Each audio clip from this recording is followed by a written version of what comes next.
What is up, guys? My name is Sakila and welcome back to my channel.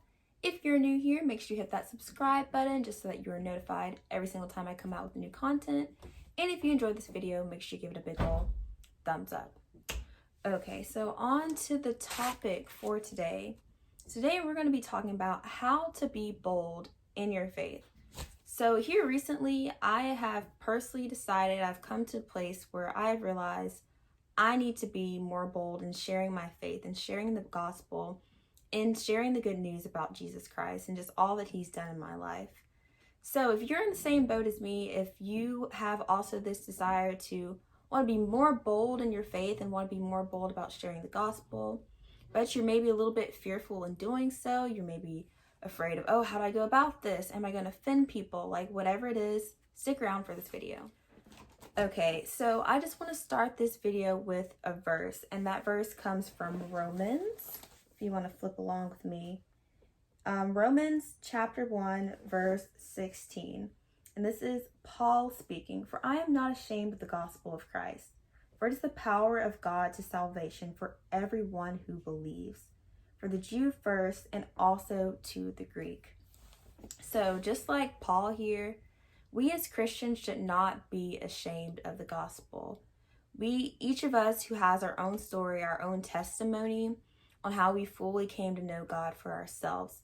And we all know that God has restored a lot of us in some very powerful ways.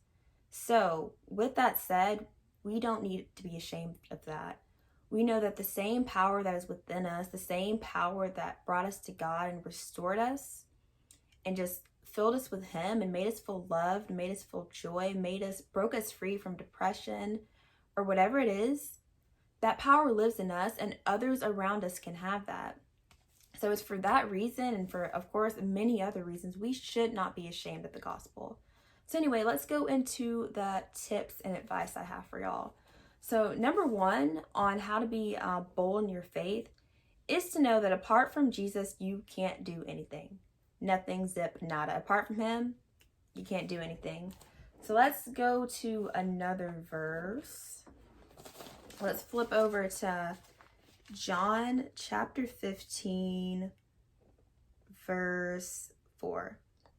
And it says, "Abide in me and I in you, as a branch cannot bear fruit of itself unless it abides in the vine, neither can you unless you abide in me."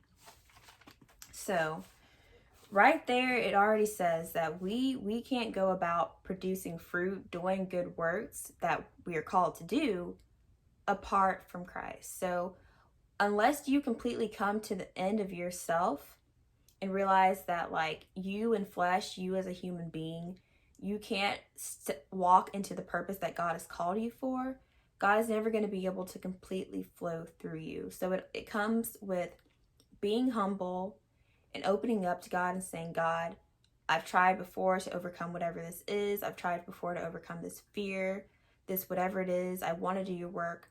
But you have to realize that you can't do it yourself.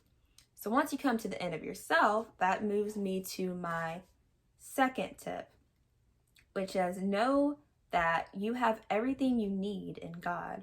So let's read that verse again. So John chapter 15, verse 4. "So abide in me and I in you, as a branch cannot bear fruit of itself unless it abides in the vine, neither can you unless you abide in me." So what this verse also tells us is, yes, apart from Christ, we can't do anything.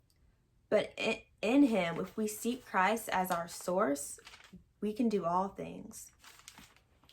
So I just want to say that if we truly do have, like, the Holy Spirit, God is living inside of us, just like Philippians 4 verse 13 says, we truly can do all things, not some, not a fraction, but all things through Christ that strengthens us.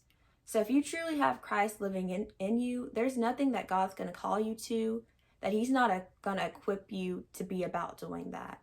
So you have to believe, you have to truly believe, you have to rebuke and reject your feelings sometimes, because Satan's going to say all different types of things to make you not want to step into your purpose.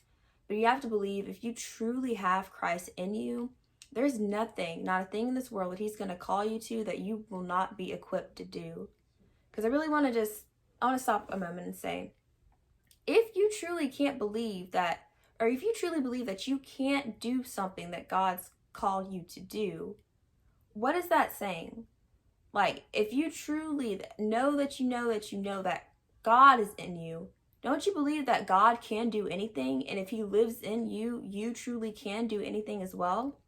So sometimes, not sometimes, all the times, you have to rebuke all those negative feelings, emotions that Satan will ultimately try to throw at you once you start trying to be bold in your faith. Because it's going to come, but you got to rebuke it when it comes. And just rebuke him, put him in his place, and put God in his place. Put God at the forefront of your life. Look to him, and all those other things, those doubts, whatever, will fade away. So let's jump into my final little tip for y'all. And that is simply practice it. Just like with anything, practice makes perfect. And yes, you might be really, really afraid at first when it comes to speaking the gospel or posting more about Christ on your social media. But with all things, if you practice it, if you step on faith and do it, it slowly but surely, it becomes a little less scary. Because I'm just telling you, I'm a living testimony. I'm probably, as anyone that I know, my friends, family, I'm typically a very shy person. Like I am, that's just the truth. And if you would have told me like a year ago I would be doing the things that I'm doing now, like having this YouTube channel, talking more about God on my social media in just like a bold way, a bold, unapologetic way, I would have been like, what? But it just points back to Christ, because it's not me. It is not me in any way, shape, or form. It is Christ doing it through me. And the same can be true for you. If you're shy, that's okay. He can use anyone at all. All you have to do is be open. You have to be obedient, and you have to just trust him and grow in him. The more time you spend in him, and the more you realize and you see who you are in him, and that you truly, truly, truly can do all things through he that strengthens you, it'll make you walk in a way that is more bold and more confident in your faith. And it'll make you want to spread the gospel. It'll make you just growing more in love with Christ in general will get you to a point where it feels like you have to spread the gospel. And just growing in your faith will help you truly be able to go about doing so in a bold way. So anyway, I think that is all I have for you guys. I hope these tips truly did help you. If they did, let me know in the comments below. Anyway, until next time, I'll see you later. Remember that you're fearfully and wonderfully made. I love you guys. Bye, friends.